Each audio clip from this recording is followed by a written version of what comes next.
Welcome to the Inside Digital Transformation Podcast. Inside Digital Transformation explores how organizations of every size and shape are using technology today to survive and thrive in the face of relentless change. If you are a business or technology leader charged with making the most of digital transformation in your organization, then this podcast is for you. And now here's your host, Alan Bernard, a technology journalist, editor, and copywriter who has been covering the intersection of business and technology for over 2 decades.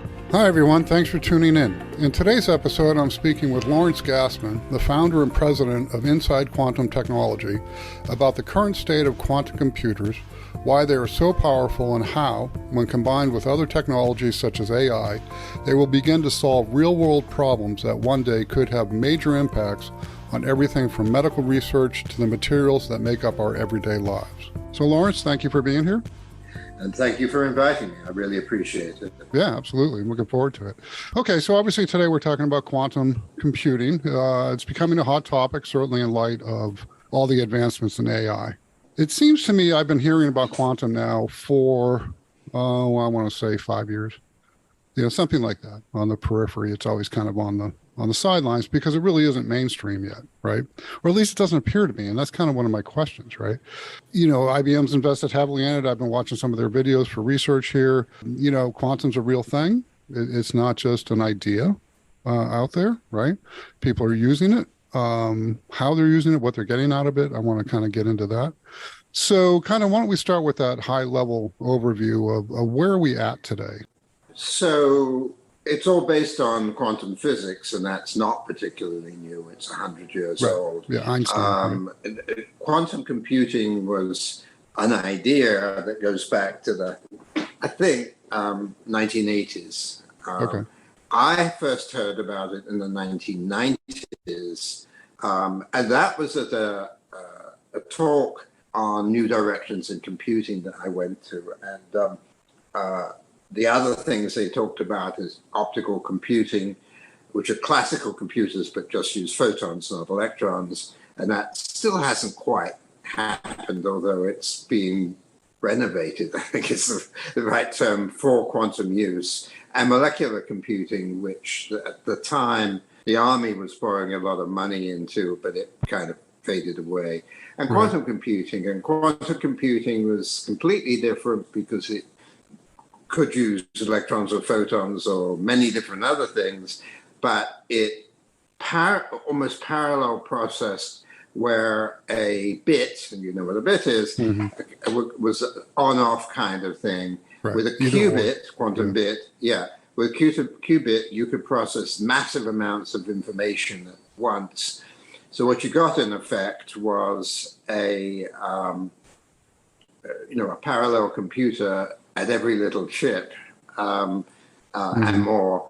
And you can process problems which could be solved by classical computers, but would take, pick a time. 1,000,000 years, 1,000 years. Yeah, one of them I saw 8 billion years. I have no idea where that came from, but it doesn't matter if it's 8 million years or 8 billion years. Age of the universe, right? Who cares?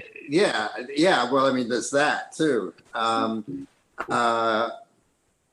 And you should also note that, first of all, in terms of quantum computers, I'm not sure when the first one was actually built. It's still quite a long time ago. But in terms of something that could do something that was practical, 5 or 6 years ago, and probably only in the last couple of years, you could pinpoint a few things that you can see the great potential, but we ain't even at the beginning of the potential yet. Right. It went from 2 qubits or something to 16, and then it was like 28, and then we had 112, and now we're at 428. I think IBM's Osprey chip is 427, perhaps qubits, which is the biggest one, and that's going to be eclipsed here soon by somebody else. Yeah.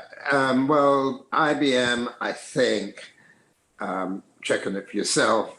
Is talking about thousands of qubits in a year or two. And that's not a fantasy kind of number. It's, they will do that. Nobody really doubts it. Microsoft, I believe, is talking about 1 million qubits by 2030. And it sort of depends, the goals somewhat depend on what you're trying to do with it. You know, a million Right. qubits is you know, science fiction at the moment, probably won't be eventually. I'd also mention that quantum computing is the most fascinating and potentially the biggest deal within quantum technology itself, which also includes quantum encryption. Hmm. Right. The greatest threat to encryption is a quantum computer, and also quantum networks and quantum sensors. And we can talk about all or none of those things as we go along. Sure, sure, absolutely. Well, I mean, you know, the quantum security problem, right? The quantum encryption issue. You know, cybersecurity criminals are stealing data today, whether it's encrypted or not, and they're warehousing it because they know in a few years they can rent some space at IBM or wherever and decrypt it, which is kind of fascinating. So that's a problem, but it's my understanding that IBM has developed, you know, quantum-proof ciphers, so that are available today that you can use to encrypt data. So, you know, right, cat and mouse continues when it comes to cybersecurity. So to me, it seems like quantum is today where AI was a few years ago. Oh, it's very like AI. Okay.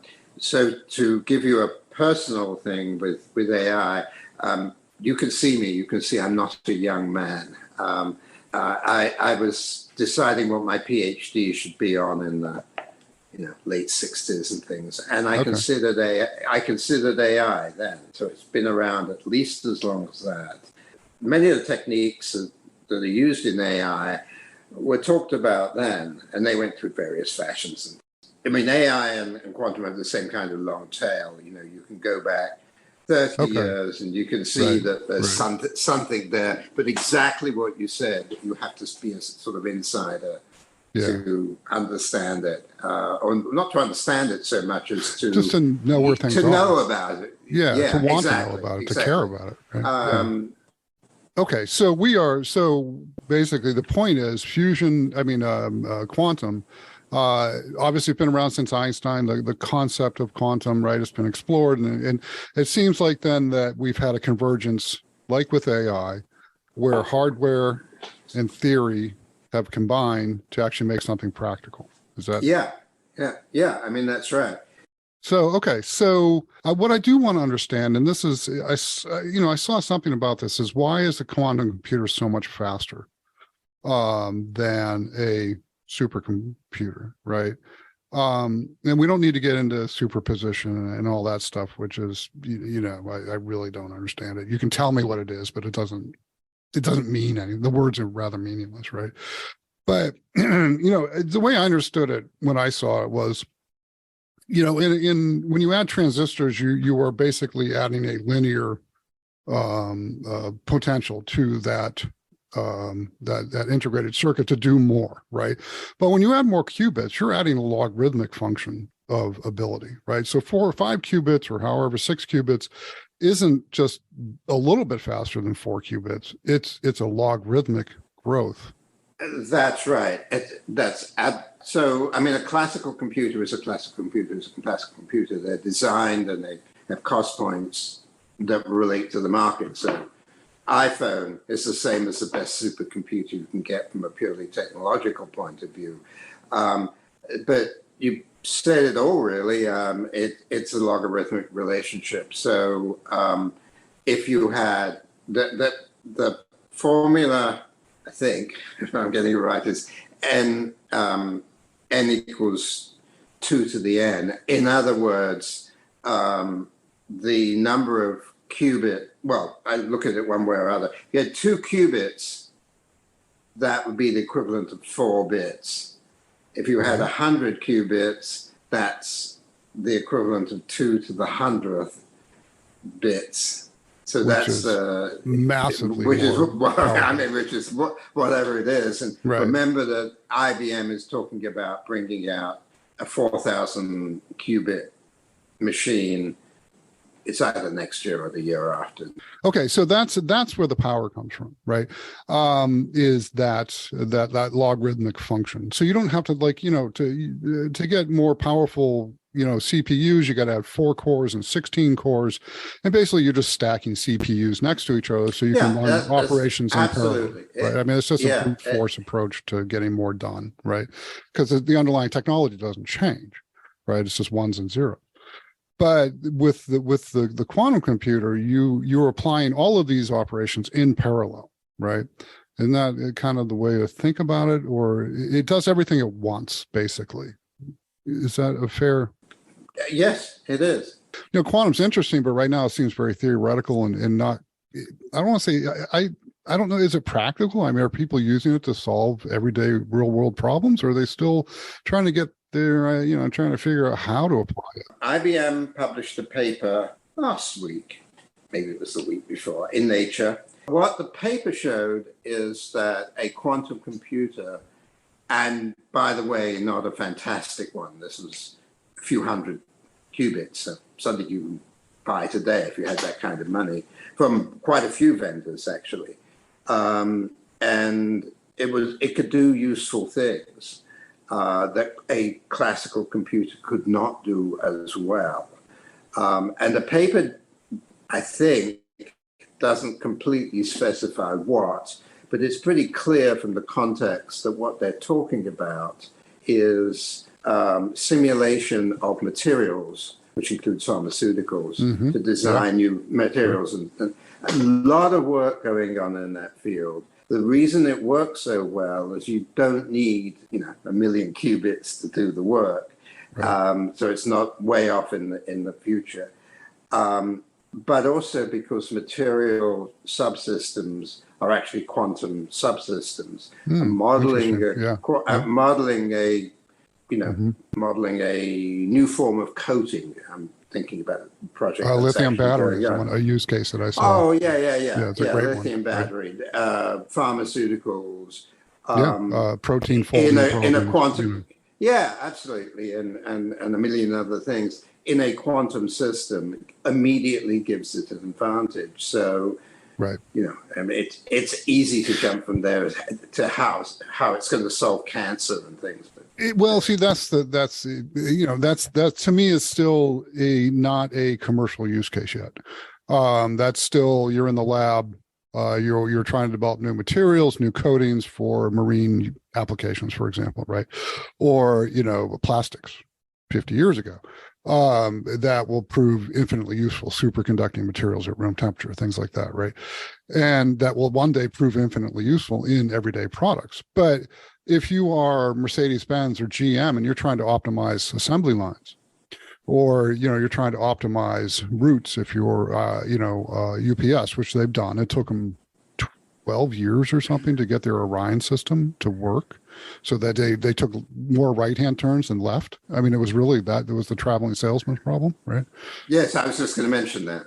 Yeah, but that's kind of where I'm going. Where right now, where I see it being used is more in theoretical applications. Can it do these things?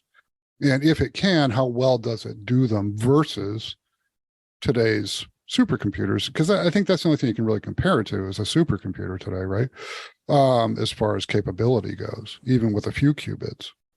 Yeah, but what that IBM paper essentially shows, and it's only been out 2 weeks, so wait for someone to say it's all nonsense, because that's what happens, is that for real practical problems with a real practical supercomputer, a quantum computer that you can buy now, you can do material simulations. And now we can test things that we couldn't simulate at all before in a quantum computer. And it seems to be, and we know how to do it in a supercomputer, but it seems like when you get beyond a certain level of complexity, there seems to be good practical, because this was an experiment that they repeated on C3, the practical evidence that you can do more with a supercomputer. I keep saying that, with a quantum computer. Well, there are things that supercomputers, I think, still do better than quantum computers. I don't know what they are. I think I saw that in passing. I think everybody who reads about quantum computers knows this one, but when you do 1 + 1 on a quantum computer, there's no guarantee that it's going to come out as 2. Yeah, and I didn't want to go down that rabbit hole because I don't understand it, but quantum computers give you probabilities, not actual answers, is my No, you do understand it. That's exactly the answer. Yeah. Okay. Yeah, so it gives you, but again, I don't know how to apply that in the real world, and what does that mean to what I'm doing with materials? Or it's really not that different to, in some ways, our thought process, which takes us back to AI, by the way, and that's that if you've got a problem you're dealing with, if it's an objective problem, and it's just very complicated, you can go in there with a quantum computer and actually solve a problem you couldn't have solved in the same period of time with the same level of accuracy or better than you could with a supercomputer. That's a huge leap forward because it means we're kind of there. It's very rarefied. There's very narrow level of problems, but but they're real problems, not artificial ones. Well, let's assume that it will become a mainstream technology, and then you bring in other technologies. The power of technology today isn't the technology itself; it's the mashup, it's the combination of technologies. What in the world is the network effect, right? Of different technologies, where you take AI and combine it with quantum, and then send it out over high-speed networks that people can access via their iPhone. And suddenly language is no longer a barrier. You can have in-ear translators like they had in the movies, right? And so you go anywhere in the world and understand language, right? And things like that. So, let's just take it from the AI and quantum. What does that mean? To me, that means AGI. That's what AI plus quantum equals AGI, artificial general intelligence. That's not clear to me, but it doesn't mean I'm not worried. So, for instance, we can talk about quantum encryption later if we have time, but I suppose within 3 years we'll have quantum computers, just quantum computers, that can crack a lot of codes and cause a nuisance. Right. And within 10 to 15 years, we'll have machines that can crack just about any code that isn't designed to avoid being cracked by quantum computers. So my view of the AI fuss was, oh, come on, because, the first intelligent software I ever saw was my spell checker years and years ago, and I'm not that I'm not that frightened of my spell checker. Well, sometimes I am, but not because of a high intelligence. And it seems like even now a lot of AI is like that. But the big difference between an AI and us is they're not intelligent in any way whatsoever. They don't have any consciousness. They're just a machine. So from a problem solving though point of view, when you combine AI with quantum, it seems to me that you are going to have that power to turn over really gnarly problems today that don't have a lot of easy solutions or no solutions based on the three-body problem is one that you were reading my mind. Yes, exactly. AI solved it in 2 minutes, I think, which was unsolvable or had been unsolvable to date. And so you're going to see things like that. So some things are just very difficult to do with or without a quantum computer because quantum computer computes. Okay. Yeah, and you got to frame the problem correctly. You got to ask the right questions. Oh, absolutely. Right? Yeah, a lot of issues. Which, by the way, was one of my points about consciousness. Quantum computers can't do that. They can't frame the problem properly. Only humans, as far as I know, can do that. Right. So, what are the limitations of the technology today? I know there's many. Some of them are obvious. A 2-qubit computer is worth 2 bits. I mean, it's useless. It's just, I've got a quantum computer on the desk. There are some 2-qubit computers you can buy for a few $1,000s. They're kids stuff, basically. I've actually seen that. There's a Chinese company, 2 years ago, they definitely produced them, whether they didn't know, but obviously doesn't change it. So the number of qubits is absolutely one of the limitations. And the nature of the qubits, again, we've talked about it, that they last a little while. The cost is obviously a limitation. so all those obvious things. Well, from like the technology itself, how do you even write programs for 1,000 qubits or 1,000,000 qubits? It's my understanding that's a challenge, right? So, oh yeah. So I mean, that's pretty much what I was going to say, that we're at a very early stage of development of software. Again, it's something we've been through with classical machines. So, I mean, there was, a long time ago, there were people who wrote computer programs by knowing machine language. Oh, ASCII, right? ASC2, right? Yeah, and little things with levers on it. Well, we're maybe a little better than that, but we're not at Visual Basic level. So, right. So that has two implications. One is people are going to have to write much better programming code, and then the other thing is, and this is a big issue we are trying to address in our conferences and our papers, is training. There just aren't very many people around interesting. Who can do this stuff. The skills. And and you have to be a decent physicist and a decent mathematician to understand the technology. Interestingly enough, when Bengio was giving his talk last week, or a week before now, I guess, a lot of people who weren't mathematicians but were PhD level physicists did not understand what he was saying about quantum AI. And I know, for someone with a math background, that often I've heard talks where they really talk about quantum mechanics, which I do know, but not all that well. I'm lost too, because I'm not a physicist. Well, but if you're going to work as a quantum engineer, you sort of have to know both of those things. And, there are the beginnings of quantum engineering courses. And that just comes with time. Sure. Well, and I mean, we have low code, no code platforms now that I could use to write programs that will run on, right? That'll interface with standard, giant ERP and CRM packages, and that was absolutely. So that seems like where it will go eventually, probably.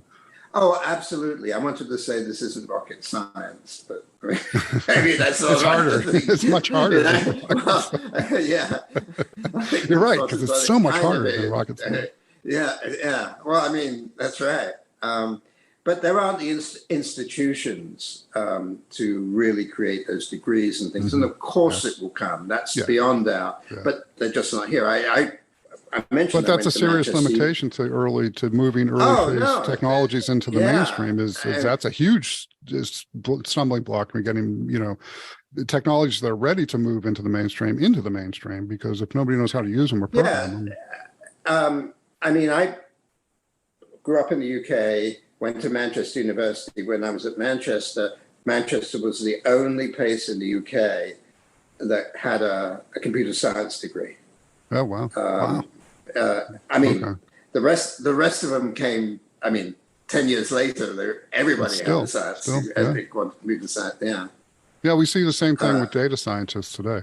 It's only been in the last 8 years that you've seen degree programs pop up, or that were aimed specifically at data sciences and those technology. The application of that knowledge. So.